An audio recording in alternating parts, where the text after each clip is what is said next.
Okay, so good afternoon. Just like Dr. Ayler said, my name is Christian Lopez, one of the first year fellows, and today we're going to be talking about neglected gram-positive bacilli.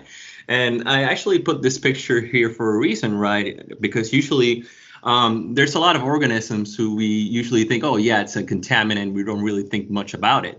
But that's why I wanted to give this lecture, because sometimes we neglect this children of ours as infectious disease specialists, and sometimes we have to give them a little bit of love. So as you can see over there, popping up gram-positive bacilli over there. So don't neglect them. So let's start this by talking a little bit about them. Usually when we think about gram-positive bacilli / rods, right? We usually think about the subdivision, about, if they have the ability to make spores or not. Usually we think about Bacillus and Clostridia as the spore-forming, while we think about Listeria and Cutibacterium as the ones who do not. And then you also have the branching filament rods like Nocardia and Actinomyces. So these are the people who we, the organisms that we usually think about. We usually think about Cutibacterium diphtheria, as you all well know, a gram-positive club-shaped rod that usually causes pseudomembranous pharyngitis, myocarditis, and arrhythmias, but we're not going to talk about that one. Then we have the Clostridia, which we usually think about Clostridium botulism, perfringens, and of course our good old friend Clostridioides difficile, but we're not going to talk about them either. We also have our bacillus, right? And we usually think about Bacillus anthrax and Bacillus cereus, right? And usually we think about Bacillus anthrax as the anthrax toxin and the usual ulcer with a black eschar. And when we think about Bacillus cereus, then we usually think about reheated rice. So those all those keywords on test. And then we have Listeria, which we usually think about cold deli meats, but we're going to ignore all those. And this is what we're going to be talking about today. So there's more to the classification about, our gram-positive bacilli, right? And what we're going to be focusing today is we're going to be focusing on the one in bold, right? We're going to ignore everything else. We're going to talk a little bit about other coryneform bacteria. We're going to talk a bit about Archanobacterium hemolyticum, Rotococcy, skip Listeria, skip anthrax. We're going to talk about other bacillus species other than Bacillus anthrax. We're going to talk a bit about Erysipelothrix as well. We're going to ignore Triphonema whipli as well. And then we're going to be talking about anaerobic gram-positive non-spore-forming bacilli like Cutibacterium, Lactobacillus, Archanobacterium. And then we're going to talk about anaerobic gram-positive spore-forming bacilli. So let's get to it. So first of all, Coronaform bacteria other than Cronobacterium diphtheria. So these are all of them. I'm not going to list all of them. There's really no reason for me to talk about all of them. I'm going to talk about the ones who we're usually going to be finding out, right? And of course, Coronaform bacteria usually encompass several genera in which Cutibacterium is the most frequently encountered. They're usually irregularly shaped, non-spore-forming, aerobic, gram-positive rods. So that's always very important to know, right? Because once you get a call from the lab, you always have to think about, oh, what's growing? What's growing? Is it really important or not? Usually we found these organisms in soil and water, so they're usually in the environment, right? And they can be commensal colonizers of the skin and mucous membranes of humans and commensals in animals. So think about that when we're taking a good history of the patient, right? And now that we're infectious disease specialists, we're seeing more particularly in patients who are chronically hospitalized and immunocompromised. That's where we're going to see this type of organisms. Again, this is a little bit of a recap of what we just talked about. Again, it's usually in the environment, soil and water, and we're going to see this on patients who have been hospitalized and immunocompromised. So what kind of infections can we see with other coryneform bacteria that are not Cutibacterium diphtheria? We can see pharyngitis. We can see skin and soft tissue. We can talk about nasal valve endocarditis, GU infections, prostatitis, periodontal infections, and then we're going to see a lot of nosocomial infections. And you're going to see those with patients who have intravascular catheters, native and prosthetic valve endocarditis, device-related infections, patients who have peritonitis in peritoneal dialysis patients, and post-op suckle interventions.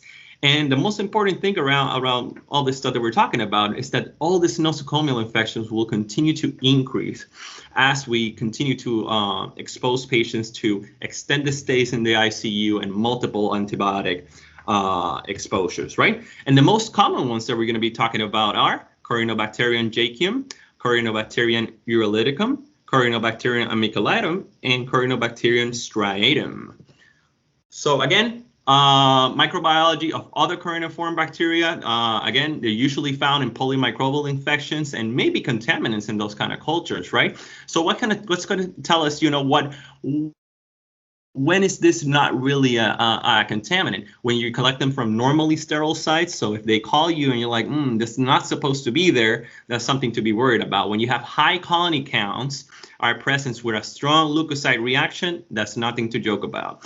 And when you have high colony counts of Cutibacterium urolithicum that are recovered in the urine culture. So think about that when they call you for the lab results. And we can divide them into lipophilic and non-lipophilic, and fermentative and non-fermentative. So lipophilic species, just a little bit of a tidbit there. Again, it's those that grow in tween 80, which is polyabsorbate 80. Which is usually a surfactant that we find. And then the fermentative strains are the ones who produce acid from certain sugars. So this is going to help us identify the organisms. So let's start with the non-lipophilic Cutibacterium, right? And we're going to talk about Cutibacteria ulcerans. So ulcerans, what can it cause? It can cause exudative pharyngitis and cutaneous ulcers, right? So you're going to have a similar illness, similar to what we find with Cutibacterium and diphtheria, but we're not going to talk about that one. And the treatment usually is very similar to diphtheria, including the use of the antibiotics, just as erythromycin and diphtheria antitoxin. So if you see something, pharyngitis, cutaneous ulcers, C. ulcerans, now you know how to treat it. What if you find Cutibacterium pseudotuberculosis? What can it cause? So usually human disease is rare, but it can manifest as a granulomatous lymphadenitis. And again, history is very important. You're usually going to find it in farm workers and veterinarians. So always important, where do you work, what kind of profession you do. And again, treatment will be pretty similar to any other infection, incision of the affected lymph node, right? And it's usually treated with beta-lactam, macrolide, tetracyclines. So these are two different cases that I wanted to bring to you guys. One is called a fatal case of necrotizing sinusitis secondary to Cutibacterium ulcerans, right? And we were talking about, how it can just cause a disease similar to C. diphtheria, right? And in this case, it was actually a 77-year-old farmer who was having sputum production, fever, bloody nasal discharge. And it was actually found that he had Cutibacterium ulcerans, right? And it was carrying the beta-phage for diphtheria toxin, right? So in this case, unfortunately, the patient died from pulmonary failure associated to the production of very large viscous sputum that the patient had. And again, always important to know. Another one is the one on your right, where it just talks about a case of Cutibacterium ulcerans in Japan. Again, very similar. It was an asphyxiate death secondary to a pseudomembrane, again, caused by the diphtheria toxin produced by Cutibacterium ulcerans. So I didn't find any pictures of any infections with Cutibacterium paratuberculosis, but this is a beautiful picture of a sheep with cheesy glands with Cutibacterium paratuberculosis. So you don't really want that on yourself. So let's go to the big boys. Cutibacterium striatum.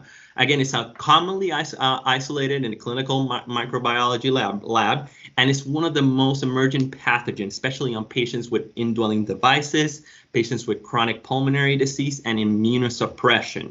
Again, you'll find it as a skin and mucus colonizer of the skin and mucous membranes of normal hosts and hospitalized patients. Your picture on your right, you can see multiple cultures. The one that I want to focus is on the letter C, which actually shows the colony morphology of Cutibacterium striatum. It's a 24-hour growth and blood sheep of blood agar, right? And you can see that the colonies are large and white. And the picture on D, you can actually see the typical morphology of Cronobacterium bacteria, which usually has those famous Chinese letters that they teach us when we were on med school. So what kind of infections can we see with striatum? Again, similar to what we talk about in all this other Cronobacterium, native and prosthetic valve endocarditis, meningitis, pulmonary nodules, necrotizing fasciitis, septic arthritis, tuberosity abscess, empyema, osteomyelitis, and can cause anything. And if there's anything that I want you guys to get from this presentation is, you know, you get the usual call, lab, or somebody, you know what, there's some Cronobacterium striatum growing, what should we do? And this is where the main points of this presentation is usually susceptible to vancomycin.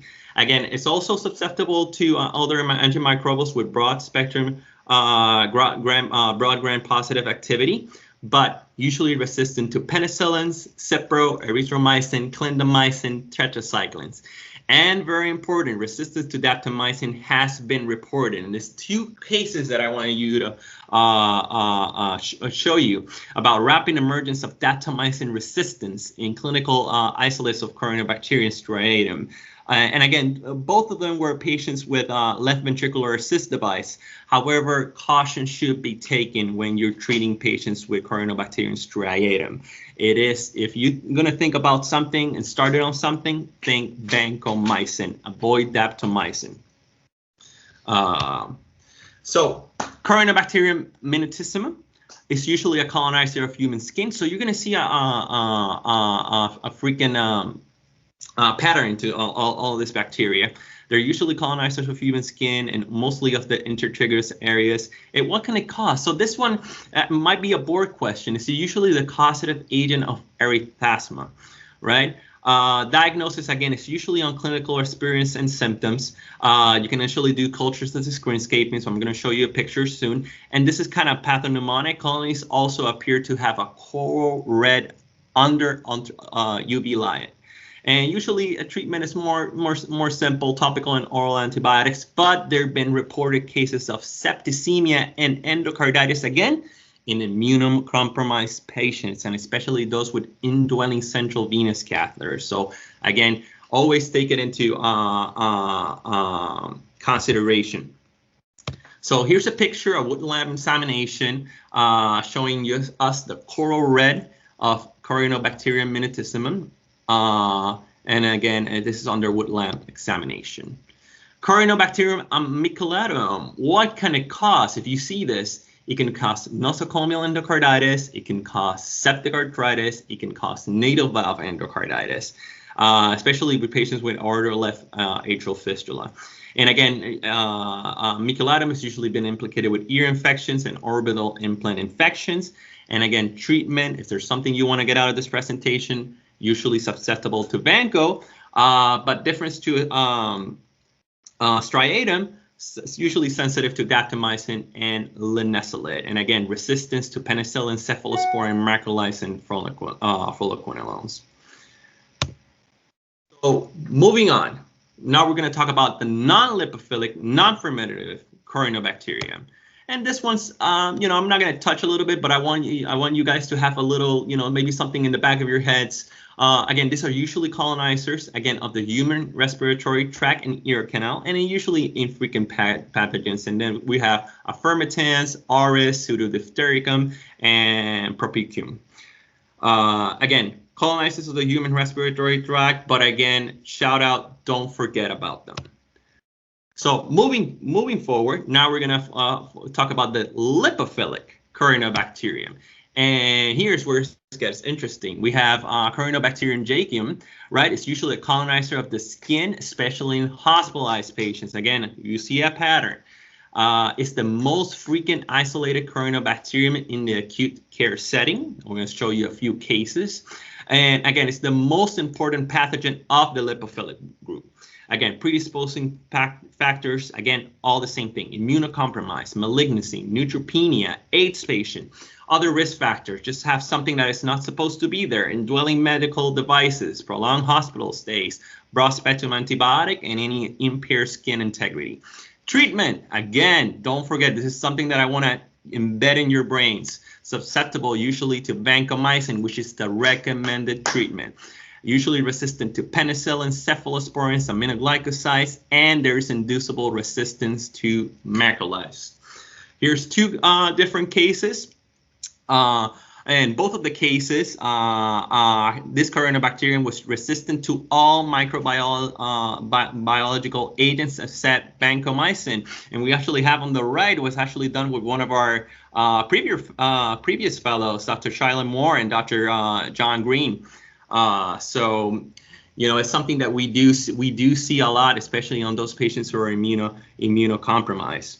And again, both of the patients have a high incidence of pulmonary lesions. These are very interesting cases. If you have the opportunity on the reference, please read them. Cronobacterium urolyticum. So just like the name suggests, urea. So we're going to find it in urinary tract infections. It can colonize the skin in 25 to 30% of hospitalized patients. Especially in patients with abnormal anatomy. And in rare cases, it's been reported to cause peritonitis, endocarditis, pneumonia, septicemia, osteomyelitis, any soft tissue. And again, susceptibility, treatment of choice, vancomycin, which usually remains susceptible.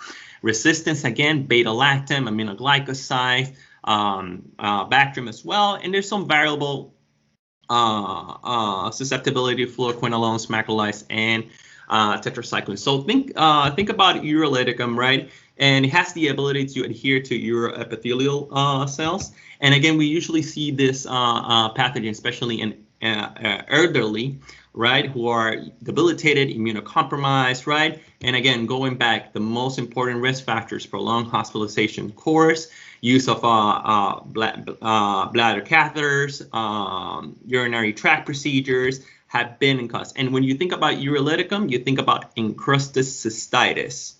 That's the key word for urolyticum. Again, what happens is, it causes a chronic inflammation of the bladder, which actually causes crystal deposits in the bladder. So here are two pictures, and I want to focus. You can clearly see the organisms on the left. But I want to focus on the picture on the right. And then we have a biopsy on the picture on the right, letter A. We can actually see a biopsy of the bladder before the patient got treated. And again, it shows a lot of necrotic tissue and inflammatory infiltration. Picture number B actually shows the calcium deposits caused by the Cutibacterium urolyticum. And then on picture number D, you can actually see how it looked after the patient got treatment. And this patient was actually treated with IV vancomycin, of course, and also got bladder irrigations. So here's a case of encrusted cystitis by Cutibacterium urolyticum, case report into the bladder lesions.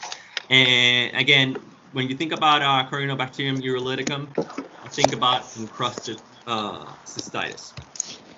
So moving forward, we got out about the we got out of the Cutibacterium, and now we're going to talk about a little bit about Archanobacteria hemolyticum. So this is stuff that I want to get into your brain so you don't forget about it. So Arcano mysterious in Latin. So we're going to talk about something mysterious, right? Again, it was previously known as Cutibacterium hemolyticum, so that's why it's kind of in there, and it's the well-recognized cause of pharyngitis in humans.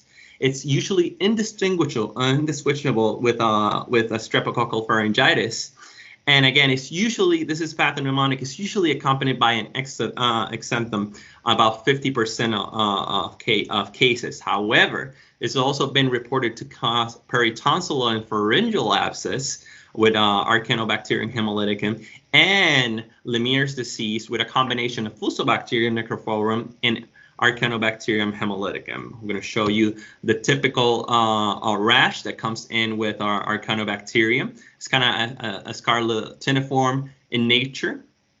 And again, it usually spares the face, palms, and soles. So keep that in your mind. I think in a board review, there was a question, they actually mentioned one case about it. Most strains are usually penicillin susceptible. So now we're actually going into a little bit more of a sensible, susceptible penicillin area. It's been seen to have low MICs with erythromycin and azithromycin, and it's usually been resistance to trimethoprim sulfamethoxazole and tetracycline.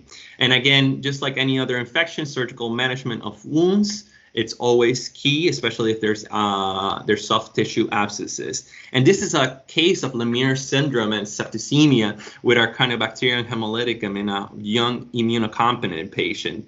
So there was a 23-year-old man who was having acute pharyngeal tonsillitis. And again, he developed complicated Lemierre's disease. 3 blood cultures showing Archanobacterium hemolyticum. So not that mysterious if you think about it. Moving forward, we're going to talk about the Rotococcy. And again, it just a little bit of a background what it used to be. It belongs to the family Nocardiaceae, order Actinomyces, and it usually includes the Nocardia, Cronobacterium, Mycobacterium, and Gordonia species. And it's usually an intracellular gram-positive bacteria. And the one that we're going to focus on is Rotococcy equi. But always keep in mind, if you get a call about a Rotococcy, always keep it in your back pocket if you know we're going to talk about how to treat it. And again, it's the most commonly isolated species of the Rotococcy. And again, pattern of these patients, immunocompromised hosts, especially with those with defective cell-mediated immunity. So Rotococcy equi, formerly known as Cutibacterium equi. So interesting enough, we keep renaming them and making it a little bit more difficult for us, but interesting for everybody else. And it's there's been an increased infection, especially in patients with HIV and those with chemotherapy and an organ transplant. And again, infection both in animals and humans is thought to be acquired by inhalation or ingestion of the organism, but it also been reported to caused by inoculation. Again, pneumonia, this is where you're going to see Rotococci is around 80% and mainly in immunocompromised hosts. And again, but culture has been seen in sputum, bronchial washings, lung tissue. However, not only the lungs have been seen in blood, heart valve, CSF, brain, skin, wounds, bones, lymph nodes, peritoneal fluid, everywhere. Treatment, usually susceptible to vancomycin, macrolides, fluoroquinolones, rifampin, carbapenems, and resistant to penicillins. So even if you have susceptibility in vitro, it's not recommended that you use penicillin. So you kind of see a pattern, avoid any penicillins with most of these previously known Cronobacterium. So keep that in your back pocket. Here's a case of a 33-year-old HIV patient who lived with cattle, horses, and presented to the hospital with fever, dry cough, sweat, anorexia. He was not on his antiretroviral, surprise, surprise, and he was found to have Rotococcy equi in his lung aspirate. So going back, 80% of infections of Rotococci usually end up in the lung. So is there anything you want to take out of this? So let's talk about a Cronobacterium again, uniformly susceptible to glycopeptides such as vancomycin, and most strains are susceptible to daptomycin and linezolid. But going back to striatum, try to avoid daptomycin. When we talk about our Archanobacterium, again, most strains are penicillin susceptible with low MIC to erythromycin and azithromycin. And there's also been a susceptibility to Clinda and Doxy. And then with Rotococci, it's usually susceptible to Vanco, and of course, avoid penicillins. Moving forward, we finished with our Cronobacterium. We beat them to death.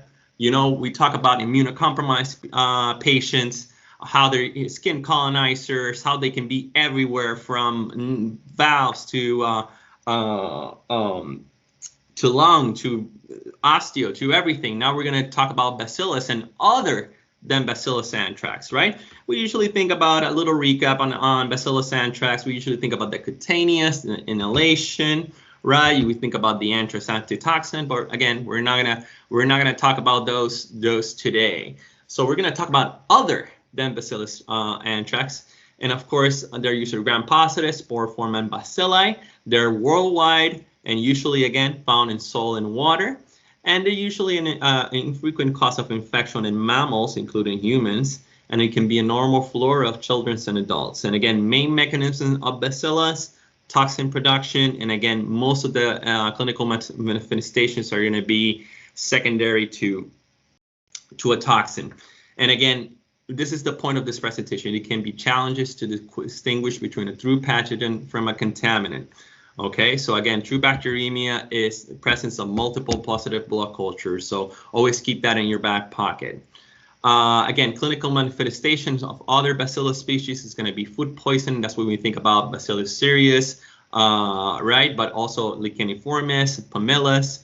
And again, it can have, you can have the usual toxin, which could be diarrheal, emetic. Again, usually between 24 hours of eating. And again, we think about meat, vegetable, sauces. And again, treatment, don't forget, no treatment for food poisoning, right? You can just, it's going to be, everything's going to be symptomatic, hydration, but no any antibiotics, right? So here's the list of all of the other bacillus. Again, I can't spend the whole day talking about them, but this is a great picture that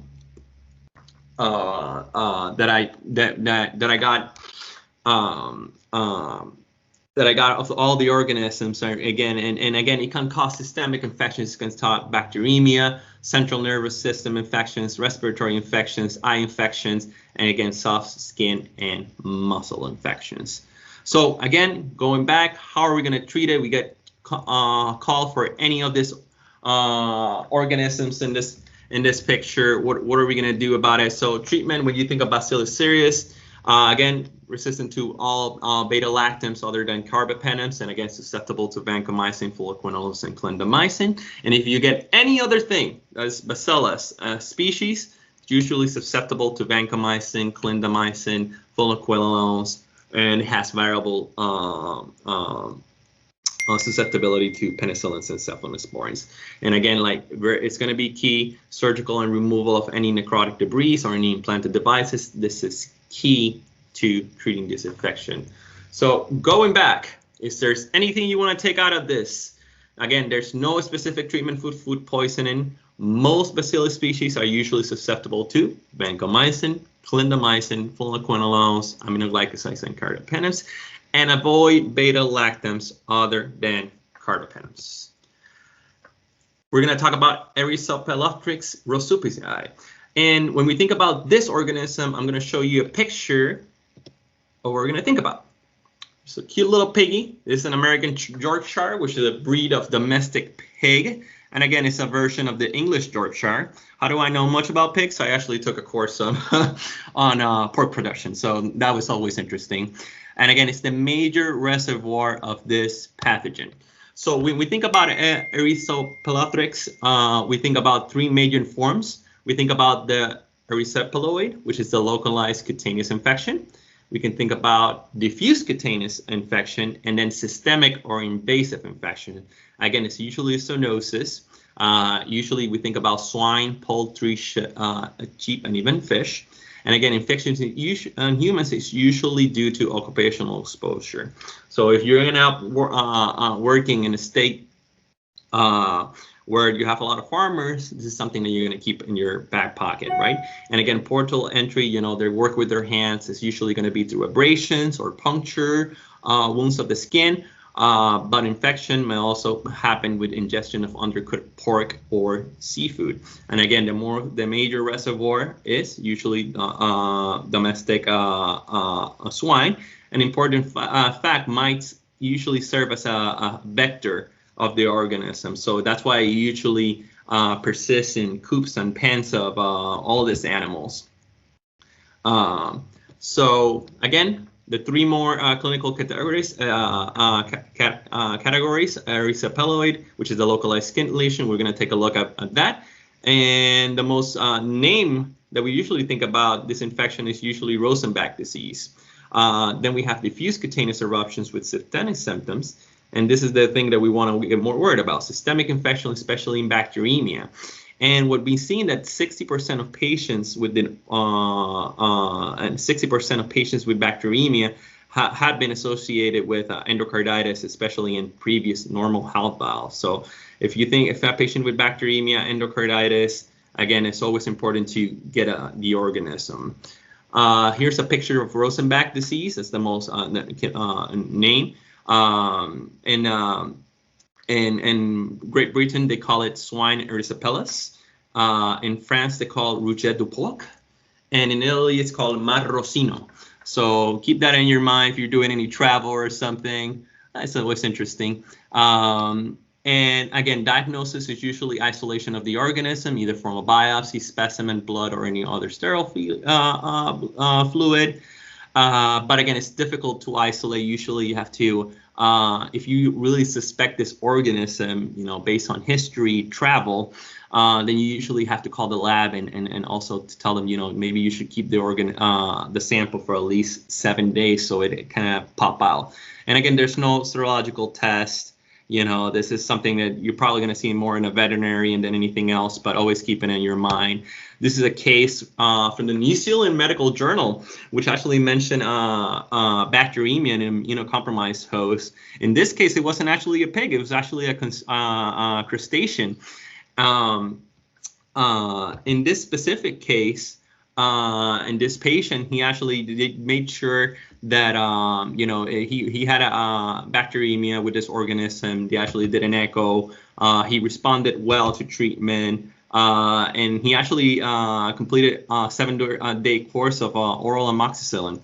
Interesting enough, and I love how they put the picture of the culprit crustacean. I don't think that's really the one who caused it, but I think it was kind of funny they actually put that in the journal. Treatment, usually susceptible to penicillin, cephalosporins, and clindamycin.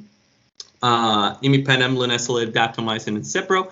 And going back, it's usually resistant to vancomycin. So we were talking about all this Cutibacterium and how they're usually susceptible to vancomycin. This one is on the other way around. But again, if you get a Erysipelothrix, it's usually resolved without the absence of therapy. But if you highly suspect it on the patient, again, you make sure you call the lab and maybe we should probably keep this culture before you discard it. So moving forward, we're going to talk about anaerobic gram-positive non-spore-forming bacilli. When we think about this, you usually think about gingival crevices, GI tract, vagina, and skin. And this is our main culprits that we're going to talk about. We're going to talk about Cutibacterium, formerly known as Propionobacterium. We're going to skip Urobacterium. We're going to talk about Bifidobacterium, Lactobacillus. Usually we think about Lactobacillus as a probiotic, but it can be a no-biotic. So keep that in your back pocket. Archanobacterium, Atobium, and again, it's been isolated of intracranial abscesses, aspiration, pneumonia, peritonitis, and of course we know Cutibacterium, which is the most common one, is Cutibacterium acnes. But again, it's been seen in implanted prosthesis and central nervous system, especially those who are going to work in working with bone and joint infections. So you might see that the orthopedic surgeon might not remember, might not think, oh, what is Cutibacterium? It used to be Propionobacterium. So you're always going to have one up them. So Cutibacterium acnes is usually can be found in bone and joint infections, especially in implants. We have granulosum, which has an infected endocarditis in native mitral valve and prosthetic hips. So you're going to see hips. Cutibacterium avidum can be been reported in prosthetic hip joint infections. Propionobacterium namentis, which is usually closely related to acnes, has been isolated out of infected bone like tibia and surrounding tissue. And then we have pseudo-Propionobacterium peronicum, which resembles Actinomyces israeli. So you're going to have an actinomycotic lesion and abscesses with this kind of pathogen. And what we usually see with Cutibacterium acnes is to usually see more in the upper extremities compared to the upper extremities. This kind of makes sense, right? Because the chest area has higher content of sebaceous gland, and this is where the Cutibacterium is gonna dominate. And again, a fun fact, Cutibacterium was originally misclassified as a bacillus species, and then it was later named into a Chronobacterium species. So you kind of see why I chose this topic, right? Because they all go back to, you know, into name changes based on their characteristics, and you kind of see a pattern with all this pathogens. Lactobacillus are you not usually about? We usually think about lactobacillus and we think about beneficial as a probiotic, but in immunocompromised patients, they're not really that much of a probiotic, especially those who are on prolonged hospitalizations. Again, we usually think about dental procedures as the most as a suggested potential predisposing factor in half of the cases of lactobacillus, especially in those with endocarditis. And again, it can cause intra-abdominal infections, bacteremias, endocarditis. And again, it's all been found in meningitis, empyema, cholecystitis, peritonitis, pyelonephritis, everywhere. Another anaerobic gram-positive non-spore-forming rods, we talk about Bifidobacterium. We usually think about a dental caries, so they're usually considered non-pathogenic. And I think we have some strains like Bifidobacterium brevi and longum. We usually think about probiotics. And then we have a topobium or Olsenella, which actually has been found in infections of the female genital tract. And again, high concentrations, I usually think about bacterial vaginosis, and it can be a marker for dysbiotic state. Moreover, we actually see there's also cases of uterine endometritis and bacteremia connected to atobium, so keep that in your mind. So this is our two cases that I want to give you of Bifidobacteria, and the one on the left is a case of Bifidobacterium longum bacteremia in an elderly and immunocompromised patient, and the one on the right, it talks a little bit about the potential of Bifidobacterium to invade, especially in patients with GI disease and impaired immunity. So they actually mentioned that at that time, they only had 15 cases of Bifidobacterium bacteremia that have been reported in the literature. But a key component will be in those patients with underlying GI disease, ulcerative colitis, and those with impaired immunity. Is there anything we're going to take out of this last organisms that we talk about? How to treat it? Lactobacilli, usually resistant to glycopeptides. It's usually seen very frequently. Cephalosporins are also consistently not affected, especially in Lactobacillus bacteremia, and it's also being seen resistant with clindamycin. So when we think about all these organisms we just talk about, we usually think about, oh, let's add some antimicrobial agent that are going to have the most anaerobic gram-positive coverage, which is the penicillins and carbapenems. Propionobacterium or Cutibacterium in this case, usually susceptible to beta-lactams, so such first-generation cephalosporins, even penicillin G. But again, avoid clindamycin and flagell. Interesting enough, we usually think about anaerobic coverage, and we usually go to flagell. But resistance has also been seen, especially with those patients with joints. And then Bifidobacterium, again, you see a pattern over here, usually susceptible to beta-lactams. However, resistant to flagell and cipro is common. So if you get one of those pesky gram-positive non-spore-forming rods, avoid those flagell and cipro, right, until you know what's growing. So now we move from the non-spore-forming. Now we're going to talk about the spore-forming. And usually we think about Clostridia, which is usually our main pathogen around this group. And we usually think about Clostridia, wounds, abscesses, and blood. And the most common isolates is Clostridia perfringens, septicum, rhamnosum, novi, sordelli, histolyticum, phalax, bifurmedens, and inoculum. And of course, we usually think about C. diff, but we're going to talk about that one. We're going to ignore the ones that are not in bold. We're going to talk about other infections that the other Clostridia can cause, like bacteremias, intra-abdominal infections, biliary tract infections, female genital tract infections, and pleuropulmonary infections. So Clostridium species, as you guys well know, usually in nature, we find in soils and sediment all around the world. 70% of humans are colonized with Clostridia, and it's part of the vaginal microbiome, especially in healthy human who can be a little bit transient. And what you're going to see is that the main mechanism of all this troublesome bugs, again, is their great diversity in toxins, and greater than any other genera of bacteria that have neurotoxin, enterotoxins, proteases, lipases, DNases, neuromitidases. It has everything. And again, going back, it can be normal or intestinal, magical, or vaginal microbiome. Again, usually acquired by traumatic injury, especially those with contaminated soil, unsanitary water, fecal material. And again, intoxication can occur for either response to endogenous toxin projections like C. diff and ingestion of performed toxins like C. botulism, but we don't care about those right now. Bacteremia. The Clostridia are second only to Bacteroides. Usually we think Bacteroides among anaerobes isolated from blood cultures.